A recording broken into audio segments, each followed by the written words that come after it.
Hello, good morning. I hesitated on whether or not to record today because it's a lot of editing. Which is maybe not as interesting as the actual initial creating bit, but it's an important bit, the editing bit. So I've got to edit a couple of podcast episodes today, although one of them is going to require quite a lot of editing. So I don't know if I'll have the energy to do two, but we'll definitely do one. I also have to go through some proofs. So basically, you get a couple of different stages of edits from publishers between submitting the manuscript and the manuscript being published. One of them is a detailed copy edit on your actual Microsoft Word document. And then the next one is what we call proofs. So this is where it starts getting into actually what it will look like when it is published. So the formatting is all the way it's going to be. It's the size that it's going to be. The pictures are where they're going to be. The font is how it's going to be. So everything is actually formatted for printing the book as a book. This is a stage where I can actually do some edits though. The next set of proofs I get, it's going to be really, really difficult to change things. You still can, so it has to be kind of important changes, but small changes. Anything huge like this photo isn't where it's supposed to be, or I need to change the wording of this thing, that can't be done in the next round. So this set of proofs that I currently have, the penultimate proofs, are the most important to really go through with a fine-tooth comb. And I am behind a little bit on where I probably should be right now with looking at the proofs. So we're going to try to do at least 2 chapters of that today, because I kind of need to catch up a little bit, because they're due soon. So I do need to query a couple of things that I've noticed in it. I've got to send them a question about it. So I've got to do that, and I've also got to continue to comb through it. And that's kind of all we have on today. It doesn't sound like a lot, but they're both things that are kind of time consuming. So we'll see. We'll see how I do. So let's go get a coffee and get started.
I think that's it. I can't be bothered to set this up to where you're higher and therefore easier for me to sit.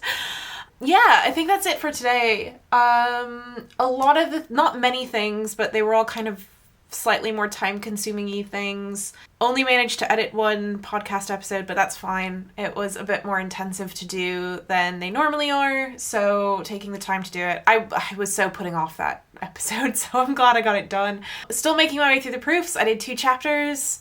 I have 4 more left to do before my due date, which is in days. Yeah, I kind of wish I was able to go through more, but I'm just a little bit tired, so I'm probably not going to. I know my own limits. And a nice ending of the day of doing some planning for next week, because today is Friday. So setting up some tasks that I have to do next week that I know I'm going to need to do next week and things like that. So yeah, I think that's the end of my day. Thank you guys for coming with me and spending your time with me. Remember to do all the YouTube-y things, and I'll see you next time. Bye!